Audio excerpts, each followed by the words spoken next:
Some things are impossible to miss, like an elephant in the room, or a bull in a china shop, or this season's amazing offers, brought to you by PayPal. Discover offers from hundreds of brands like Viator, Allbirds, and Tory Burch right in the PayPal app. Save an offer before you check out with PayPal and earn unlimited rewards. Download the PayPal app to get started. Terms and exclusions apply. See paypal.com/rewards terms. Okay, I've been teasing you for weeks, and it's time to finally share my secret. This podcast is soon going to look a little different. There'll be a new name in your feed, new artwork. Our trademark red is being swapped for blue. New music, too. As of next week, EU Confidential becomes Brussels Playbook Weekender. The basic idea behind the show, its identity, isn't changing. We'll still be taking a step back at the end of the week to make sense of Europe and where it's heading. We'll talk about that more later in the episode with a quick trip down memory lane with EU Confidential's very first host, Ryan Heath, so stay tuned. But actually, this transition felt strangely fitting for this week's conversation, because we're exploring identity, specifically European identity, how it evolves, how it survives crises, how it changes over time. For months, we've been talking about a Europe that feels tense, vulnerable, and under pressure from wars, geopolitical anxiety, migration, economic fears, all of it. And yet, a new analysis suggests that in many countries, people actually feel more European than they used to. So what does European identity mean in 2026? Is it about culture, values, race? How does that identity hold up when solidarity becomes costly and crises become real? And who gets included in that idea of Europe? And who increasingly doesn't? I'm Sarah Wheaton, host of EU Confidential. To help me unpack all of this, I'm joined by Theresa Kuhn, professor of European Studies at the University of Amsterdam. She's led a major research project tracking how European identity has evolved across the continent over the past 5 decades, and what Europeans themselves actually mean when they say they feel, quote, European. Well, Theresa, thank you for being here. Thank you so much for having me. For months on this podcast, we've been talking about how vulnerable Europe feels. Wars in Ukraine, in Iran, energy anxiety, Trump attacking Europe and NATO. And yet your research suggests that people feel more European than they used to. How can both those things happen at once? Yeah, that's a super interesting paradox, actually. So when we look at the geopolitical situation, when we look at the many crises that Europe has been through, then you would, in fact, imagine that European identity is not doing very well, that people actually are not so sure anymore whether they feel European or feel connected to the EU. But actually, our research just shows the opposite, that there has been an uptick of European identity over the past decades, and especially in these crisis times. And we were ourselves surprised by this result. But I think what is happening is that Europe is becoming more of a community of fate.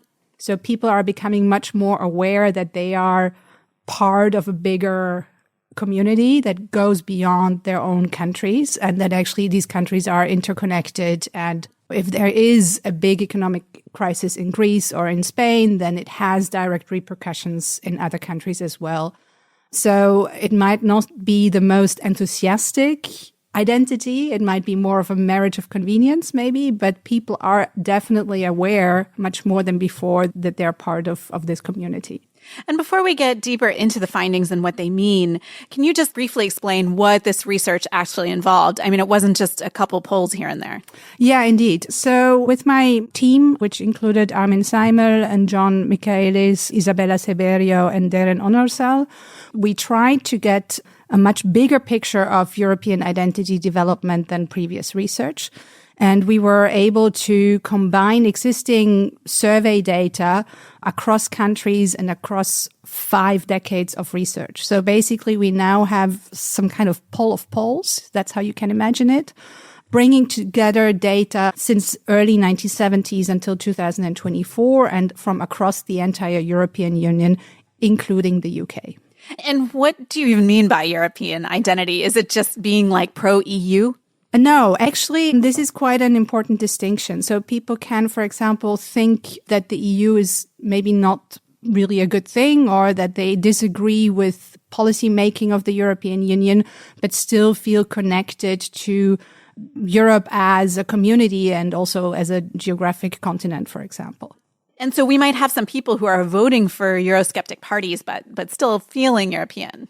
Yeah, and this is a very interesting paradox, but I think we see this more. And this has to do with a change in the way that Eurosceptic parties talk about Europe, and also in a change in the way how people understand what European identity is all about. When we think of somebody who feels European or who identifies as European, we often have this stereotype of a person who's cosmopolitan, tolerant, speaking many different languages. Sounds terrible. A European in a very open-minded way. However, there is also a different understanding of European identity, which is much more based on civilizational terms. We are one European culture based on our Christian Judeo heritage. People need to be born in Europe to actually be part of it. So these are different visions of what it means to be European, and we currently see big debates about which one actually will win. So, of course, for a long time, we've had Eurosceptic parties that were hard Eurosceptics. They all wanted to leave the European Union. It was not only Brexit, it was also, Nexit, Dexit, whatever. And they were basically completely against the EU. So this was a hard opposition. But what we're seeing now is a change in the strategy that far-right parties actually use. And rather than wanting to leave the EU, they want to change it from the inside out and to basically make it more akin to their ideology. So they say, yes, we are European, but Europe is more community based on a common culture of common ethnicity. And we're trying to push for policies that also reflect this. So let's think of migration policy being much stricter.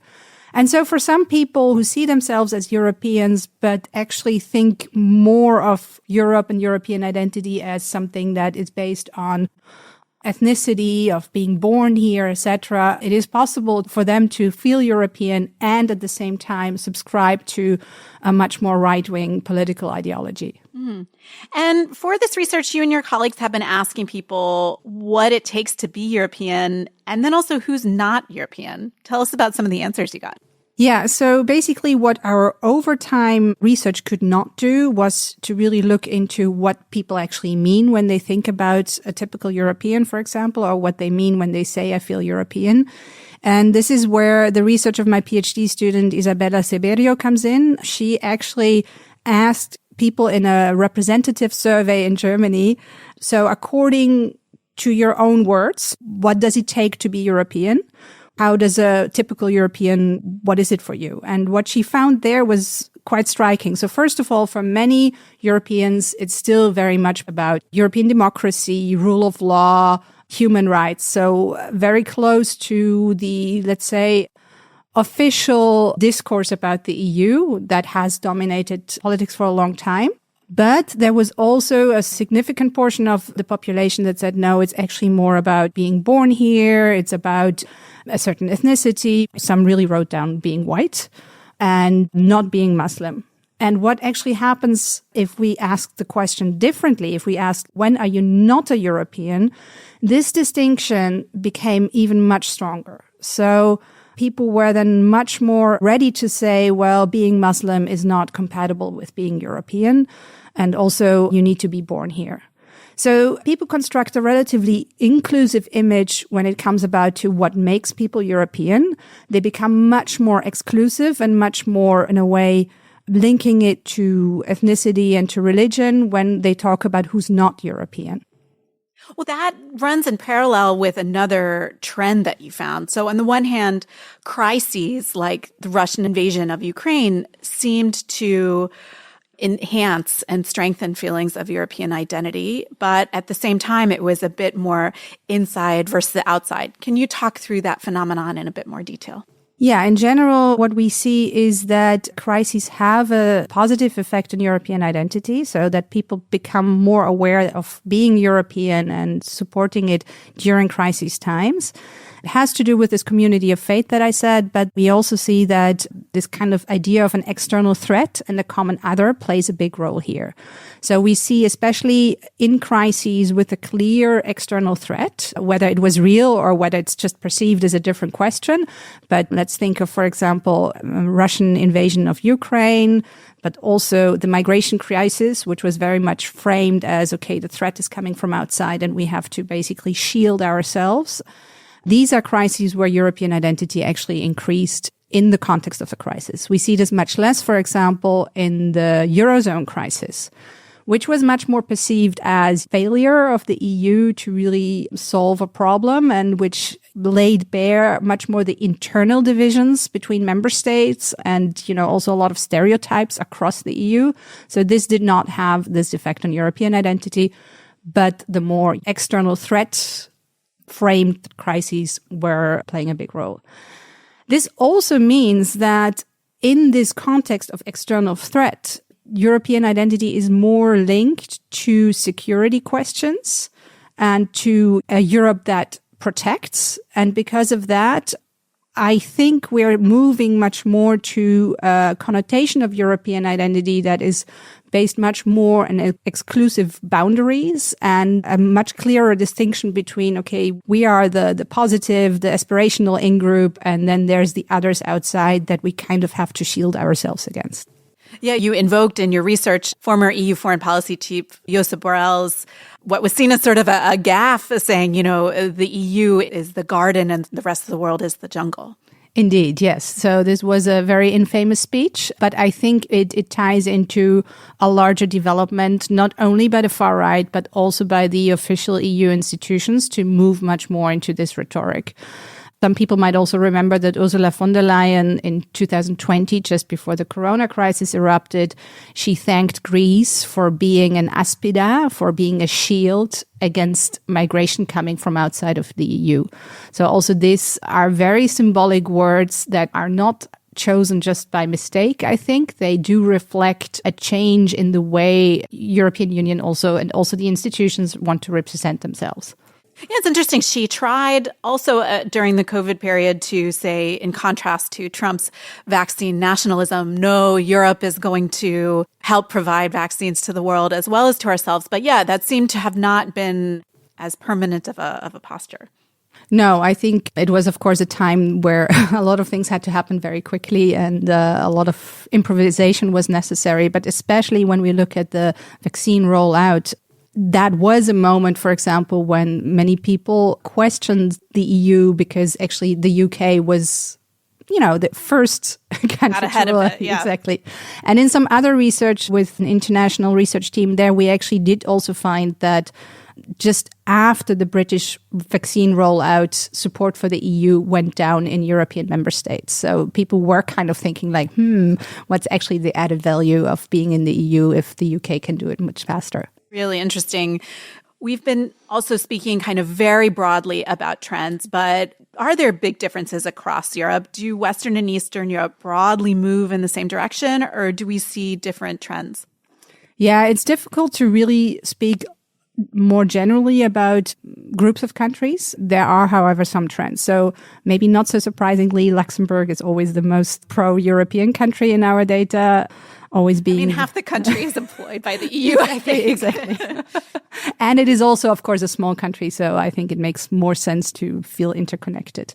What we see is that maybe in the founding countries, they already started out. So the founding six, we see a relatively high level of European identity that actually then maybe didn't increase so much. Whereas, for example, Scandinavia started with a relatively low level. I think they just joined the EU more for economic reasons, but then actually changed very much their mindset about feeling European.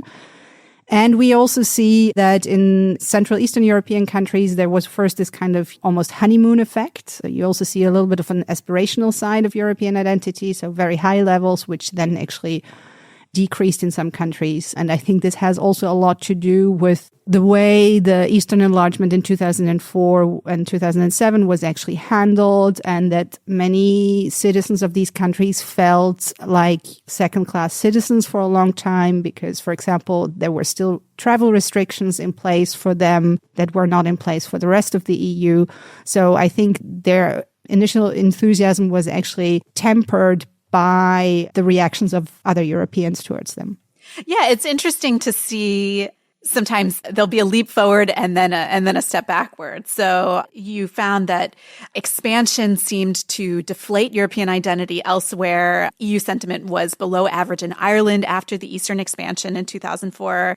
And in a lot of other places, the Maastricht Treaty, the treaty that basically created the European Union, that seemed to lead to a dip in some countries. So it seems like there's sort of this buyer's remorse or just struggle with accommodating the more intense practicalities of European integration. Yes, and in a way, it's not surprising, right? I mean, Maastricht really was a big change, and you have to, in a way, also swallow that as a citizen. And this dip that we see here is part and parcel of a much bigger dip in public opinion towards the EU after the Maastricht Treaty. We call it the post-Maastricht blues, actually.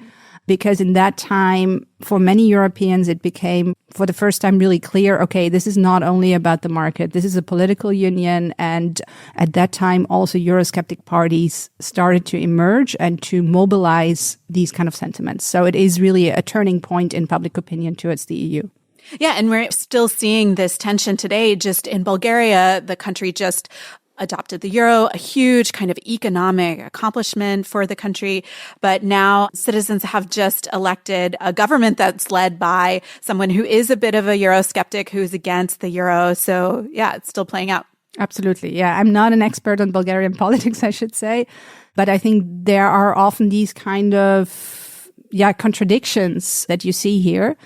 And what is quite interesting about the euro adoption is in earlier research with Francesco Nicoli and Fedra Negri, we could show that in the long term, having the euro actually does increase European identity. So compared to countries that actually don't have it, because, you have a symbol of the EU and of European integration in your pockets, basically. And that basically reminds people that they're part of the EU. So I guess in the long term, Bulgaria might become more positive about it. Yeah, it's that kind of hazing period where people have to adjust.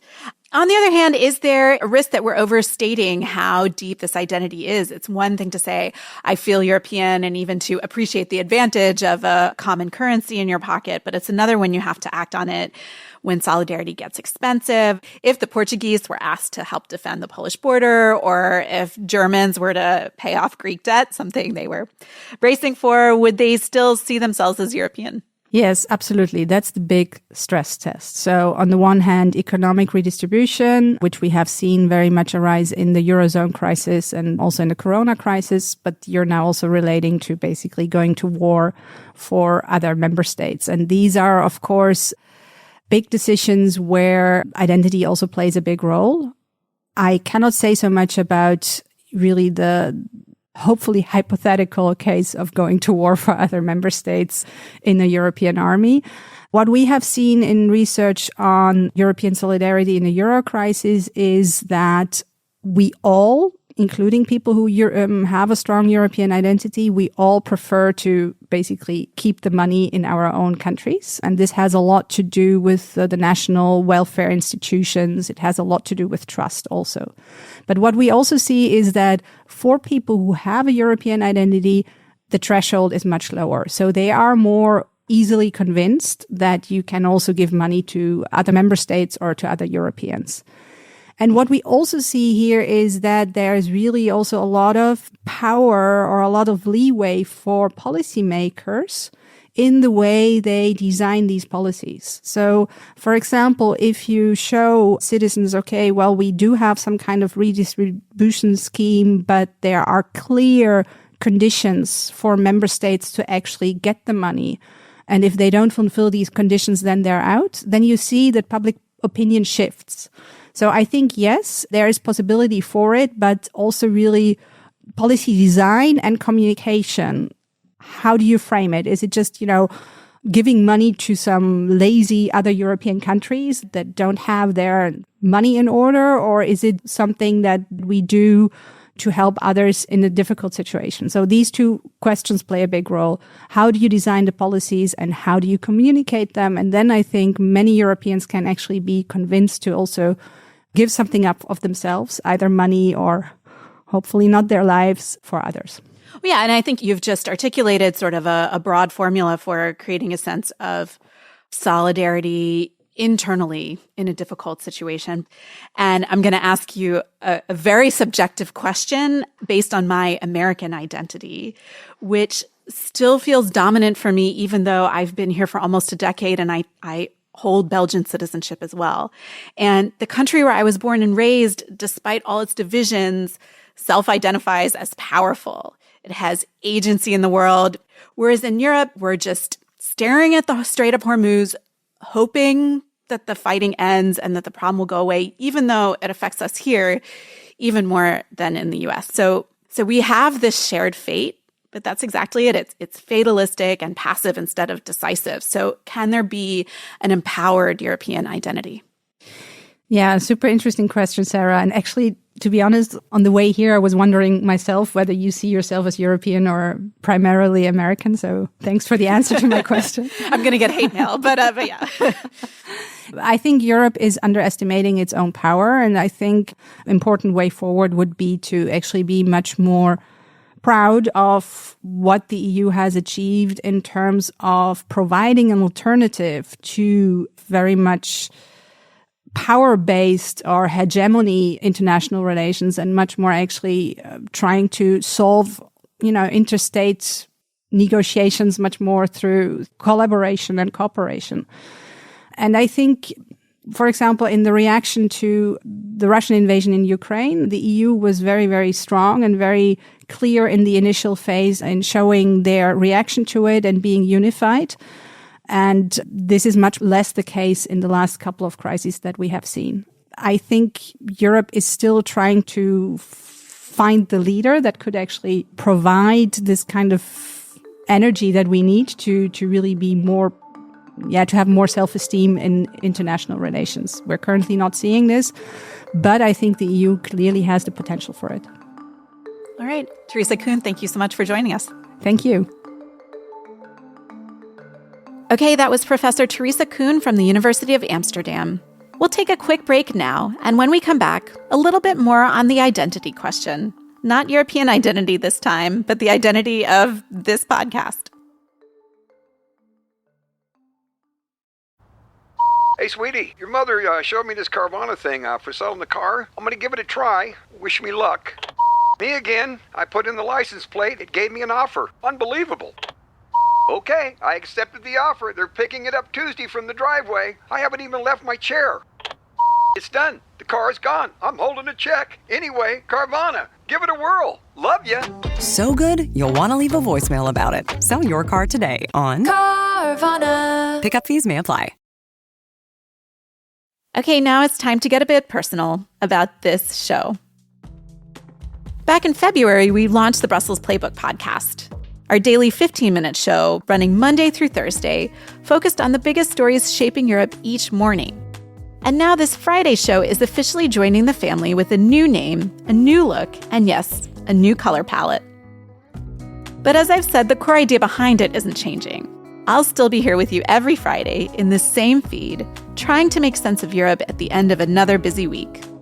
With the deeper conversations, reporting, and analysis you've come to expect from EU Confidential over the years, plus frequent high-level interviews conducted by my colleague Anne McAlvoy. 2.5 years ago, I inherited the host mic once helmed by the likes of Andrew Gray and Suzanne Lynch. And today, I'm joined by the person who hosted the original EU Confidential when it first launched back in 2017, Ryan Heath. Ryan was also the original author of the Brussels Playbook newsletter, and he'll soon be heading to Australia to write a new Politico newsletter there.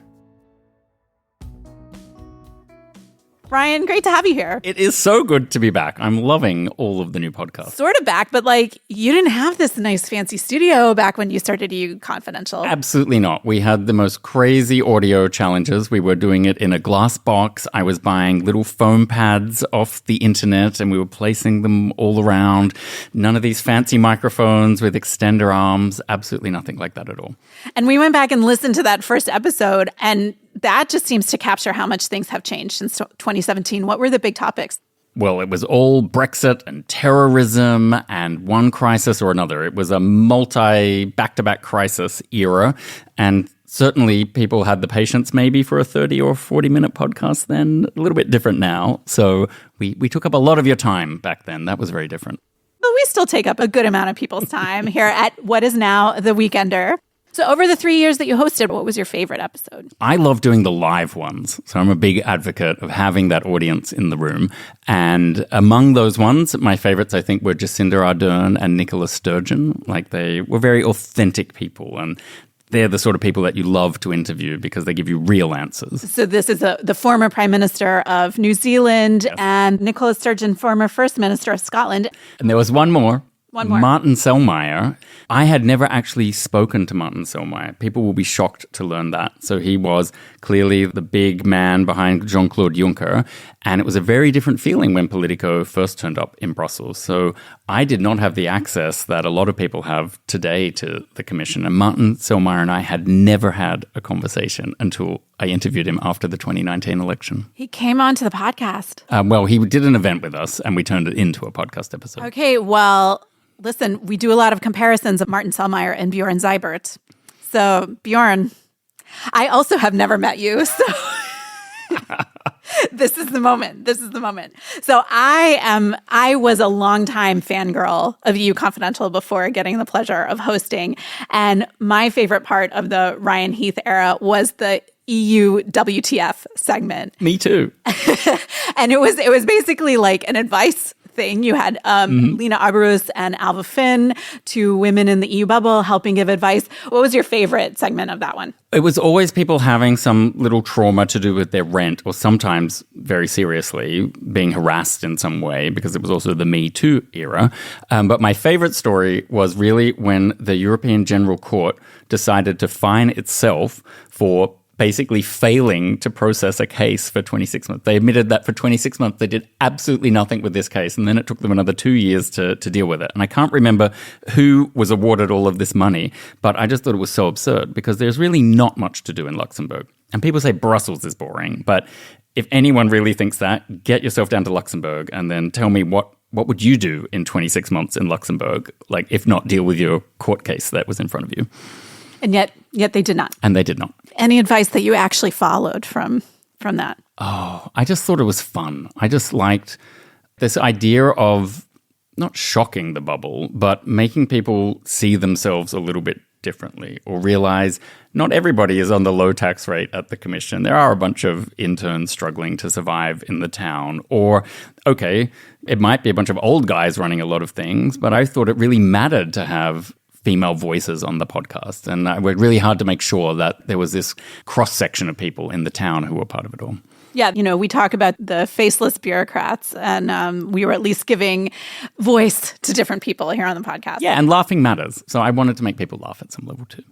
Well, there's a lot that happens in the world of EU politics, Sarah. Did you have a favorite way of bringing that news to people in the podcast? Are you an interview person? Are you a chat person? What stands out to you? I love a good talking head panel. I'm a bit of an addict. And the thing that I've loved about the podcast is that if I wanted to understand more about some complicated thing in the EU, I could just get some people on the podcast to talk about it. And I've hoped to bring that same vibe to people. So I didn't understand why the EU was putting duties on cheap Chinese electric vehicles when we're supposed to be pursuing this Green Deal. Don't we want people to have access to cheap electric cars? So I got a climate reporter in here. I got a trade reporter in here.